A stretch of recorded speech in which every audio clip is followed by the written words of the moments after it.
नमस्कार मेरे प्रिय देशवासियों। हिंदुओं के 4 धामों में से एक बद्रीनाथ धाम भगवान विष्णु का निवास स्थल है। यह भारत के उत्तरांचल राज्य में अलकनंदा नदी के बाएं तट पर नर और नारायण नामक 2 पर्वत श्रेणियों के बीच स्थित है।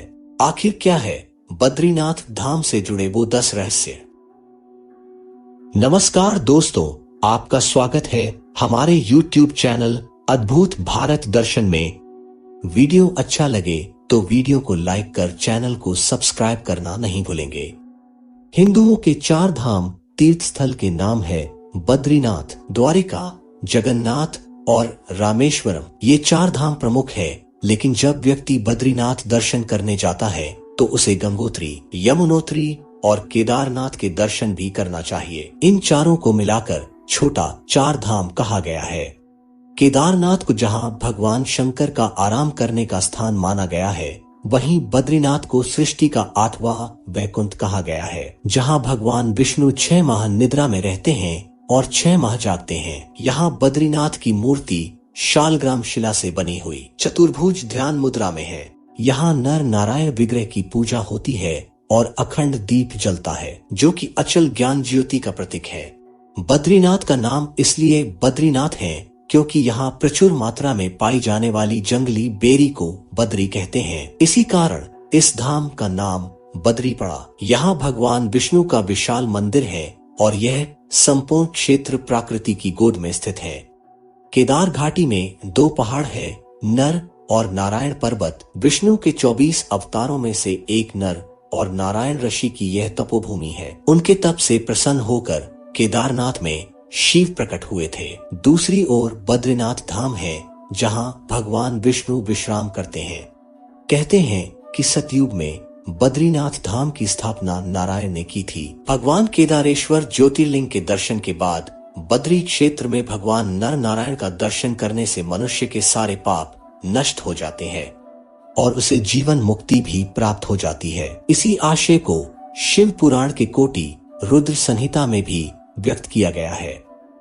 पुराणों अनुसार भूकंप, जल प्रलय और सूखे के बाद गंगा लुप्त हो जाएगी और इसी गंगा की कथा के साथ जुड़ी है बद्रीनाथ और केदारनाथ तीर्थ स्थल की रोचक कहानी। भविष्य में नहीं होंगे बद्रीनाथ के दर्शन, क्योंकि माना जाता है कि जिस दिन नर और नारायण पर्वत आपस में मिल जाएंगे, बद्रीनाथ का मार्ग पूरी तरह बंद हो जाएगा। भक्त बद्रीनाथ के दर्शन नहीं कर पाएंगे। पुराणों अनुसार आने वाले कुछ वर्षों में वर्तमान बद्रीनाथ धाम और केदारेश्वर धाम लुप्त हो जाएंगे और वर्षों बाद भविष्य में भविष्य बद्री नामक नए तीर्थ का उद्गम होगा।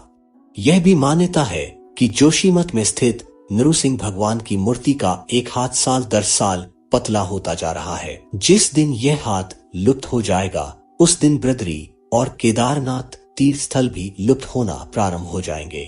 मंदिर में बद्रीनाथ की दाहिनी ओर कुबेर की मूर्ति भी है। उनके सामने उद्धव जी है तथा उत्सव मूर्ति है। उत्सव मूर्ति शीतकाल में बर्फ जमने पर जोशीमठ में ले जाई जाती है।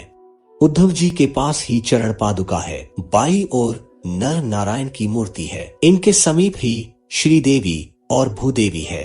भगवान विष्णु की प्रतिमा वाला वर्तमान मंदिर 3133 मीटर की ऊंचाई पर स्थित है और माना जाता है कि आदि शंकराचार्य 8वीं शताब्दी के दार्शनिक संत ने इसका निर्माण कराया था।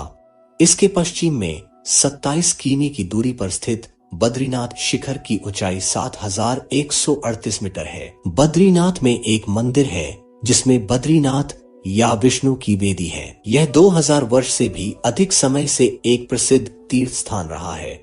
बद्रीनाथ में अन्य कई प्राचीन स्थल है, जैसे अलकनंदा के तट पर स्थित अद्भुत गर्म झरना जिसे तप्त कुंड कहा जाता है, एक समतल चबूतरा जिसे ब्रह्म कपाल कहा जाता है। पौराणिक कथाओं में उल्लेखित एक सांप शिला है। शेषनाग की कथित छाप वाला एक शिलाखंड शेषनेत्र है। भगवान विष्णु के पैरों के निशान है चरण पादुका। बद्रीनाथ से नजर आने वाला बर्फ से ढंका ऊंचा शिखर नीलकंठ, जो गढ़वाल क्वीन के नाम से जाना जाता है।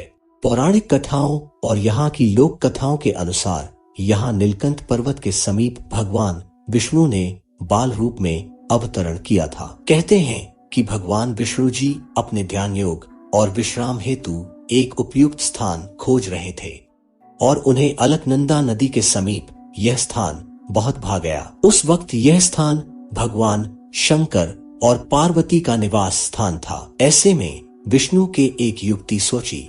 एक दिन शिव और पार्वती भ्रमण के लिए बाहर निकले और जब वे वापस लौटे तो उन्होंने द्वार पर एक नन्हे शिशु को रोते हुए देखा। माता पार्वती की ममता जाग उठी। वह उस शिशु को उठाने लगी, तभी शिव ने रोका और कहा कि उस शिशु को मत छुओ।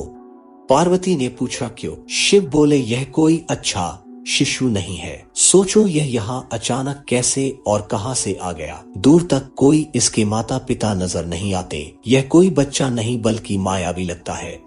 लेकिन माता पार्वती नहीं मानी और वह बच्चे को उठाकर घर के अंदर ले गई। पार्वती ने बच्चे को चुप कराया और उसे दूध पिलाया। फिर वह बच्चे को वहीं सुलाकर शिव के साथ नजदीक के एक गर्म झरने में स्नान करने के लिए चली गई। जब वे दोनों वापस लौटे तो उन्होंने देखा कि घर का दरवाजा अंदर से बंद था। पार्वती ने शिव से कहा कि अब हम क्या करें? शिव ने कहा कि यह तुम्हारा बालक है, मैं कुछ नहीं कर सकता। अच्छा होगा कि हम कोई नया ठिकाना ढूंढ लें, क्योंकि अब दरवाजा नहीं खुलने वाला है और मैं बलपूर्वक इस दरवाजे को नहीं खोलूंगा। कहते हैं कि शिव और पार्वती वह स्थान छोड़कर केदारनाथ चले गए और वह बालक जो भगवान विष्णु थे वहीं जमे रहे। इस तरह भगवान विष्णु ने जबरन बद्रीनाथ को अपना विश्राम स्थान बना लिया। जब भगवान विष्णु ध्यान योग में लीन थे तो बहुत अधिक हिमपात होने लगा। भगवान विष्णु और उनका घर हिम में पूरी तरह डूबने लगा। यह देखकर माता लक्ष्मी का व्याकुल हो उठी। तब उन्होंने स्वयं भगवान विष्णु के समीप खड़े होकर एक बेर बद्री के वृक्ष का रूप ले लिया और समस्त हिम को अपने ऊपर सहने लगी। माता लक्ष्मी जी भगवान विष्णु को धूप, वर्षा और हिम से बचाने की कठोर तपस्या में जुट गई। कई वर्षों बाद जब भगवान विष्णु ने अपना तप पूर्ण किया तो देखा कि लक्ष्मी जी हिम से ढकी पड़ी है। तो उन्होंने माता लक्ष्मी के तप को देखकर कहा कि है देवी, तुमने भी मेरे ही बराबर तप किया है, सो आज से इस धाम पर मुझे तुम्हारे ही साथ पूजा जाएगा। और क्योंकि तुमने मेरी रक्षा बद्री वृक्ष के रूप में की है, सो आज से मुझे बद्री के नाथ अर्थात बद्रीनाथ के नाम से जाना जाएगा। इस तरह से भगवान विष्णु का नाम बद्रीनाथ पड़ा। 4 धाम में से एक बद्रीनाथ के बारे में एक कहावत प्रचलित है कि जो जाए बद्री वो ना आए ओदरी, अर्थात जो व्यक्ति बद्रीनाथ के दर्शन कर लेता है उसे पूर्ण उदर यानी गर्भ में नहीं आना पड़ता है, मतलब दूसरी बार जन्म नहीं लेना पड़ता है। शास्त्रों के अनुसार मनुष्य को जीवन में कम से कम 2 बार बद्रीनाथ की यात्रा जरूर करना चाहिए।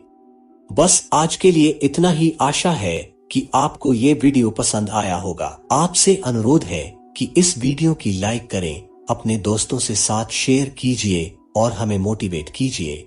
मिलते हैं हमारे अगले वीडियो में, तब तक के लिए अपना ख्याल रखिए। धन्यवाद।